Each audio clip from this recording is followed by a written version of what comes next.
Hi children, I story time. These stories, children, their parents and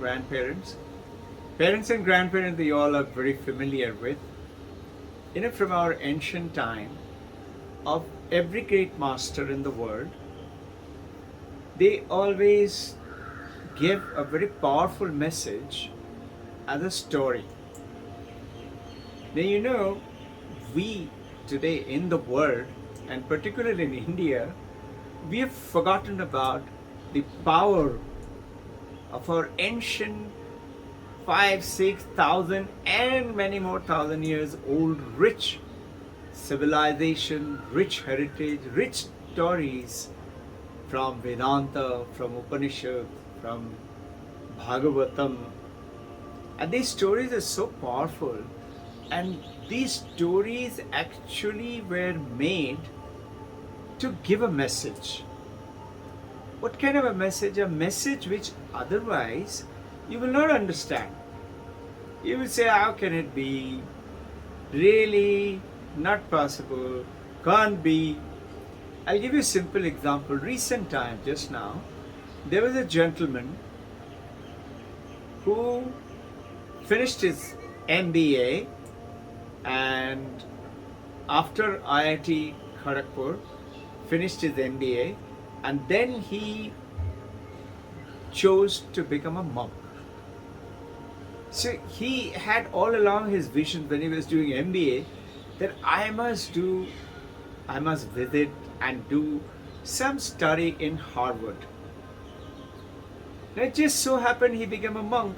So being a monk, he forgot about all his wishes, and it must have been there in one part of his mind. And then while serving as a monk to the people of the world, he became a disciple of Swami Vivekananda. And notice, slightest of wishes, the desires, they get fulfilled. He got an offer from Harvard. He was invited to do some talk on the Vedanta, and Harvard, there is a school which studies Vedanta called Divinity School. So Divinity School invited him and gave him a 1-year course in Harvard in which he would get the fellowship of Harvard. So it was there in his mind, though he was not striving for it. Now see, the connections happen in such a way that he got. He was staying in a beautiful apartment, very simple but very beautifully placed, across the Harvard University campus, Charles River on the other side.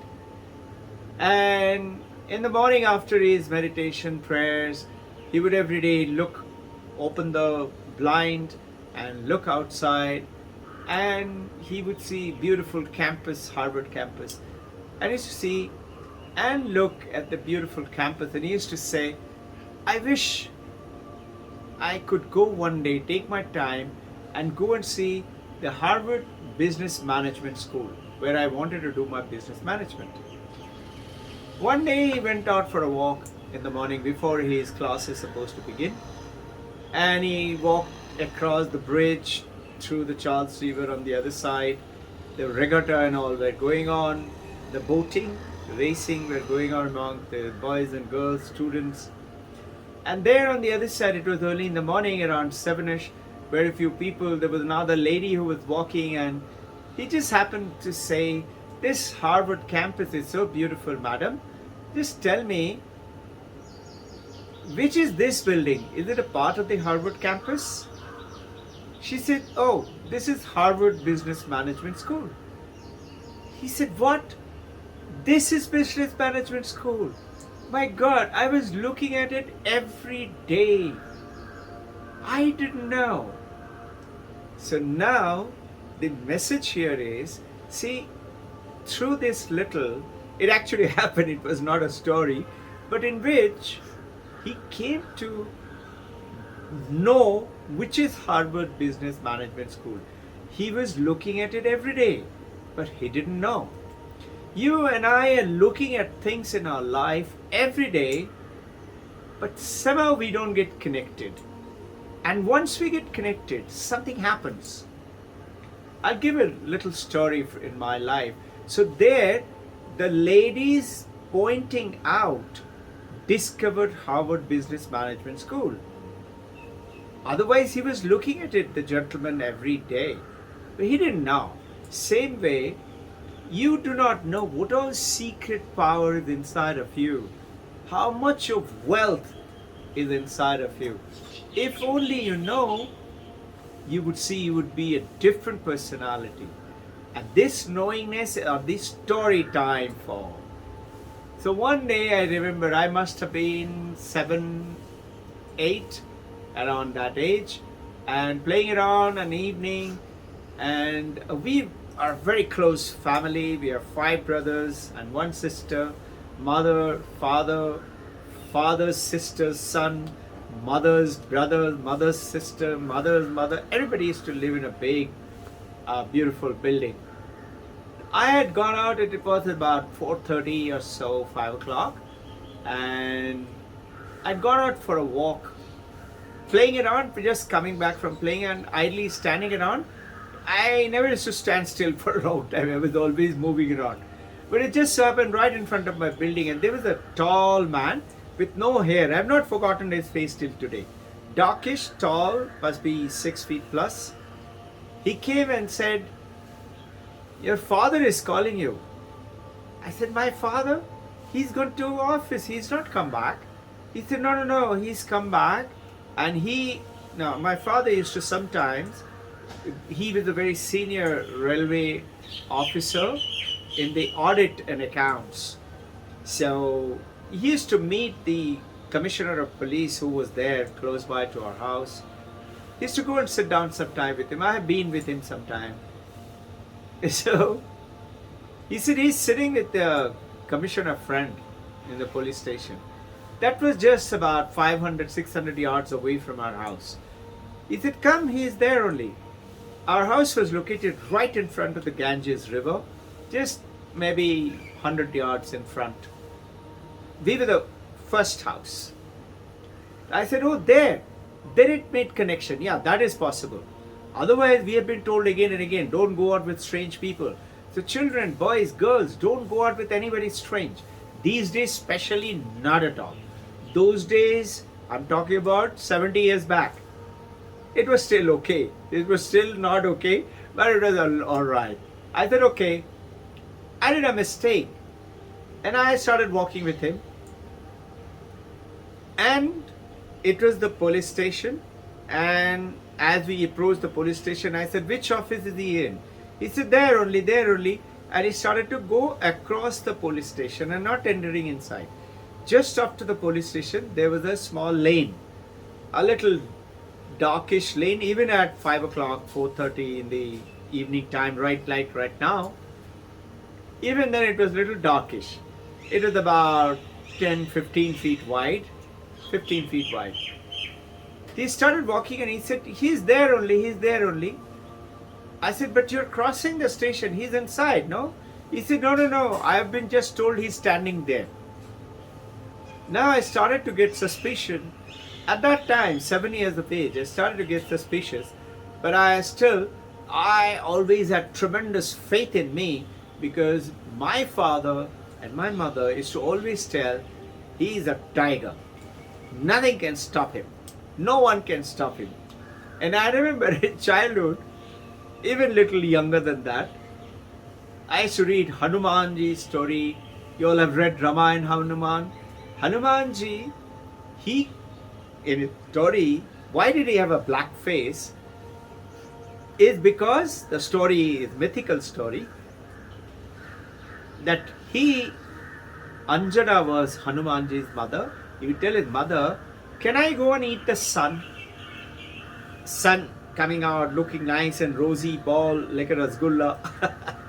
Hanumanji, the mother one day smilingly said, "Go." So Hanumanji jumped. And he was soaring to his son to eat up the sun. I heard that story.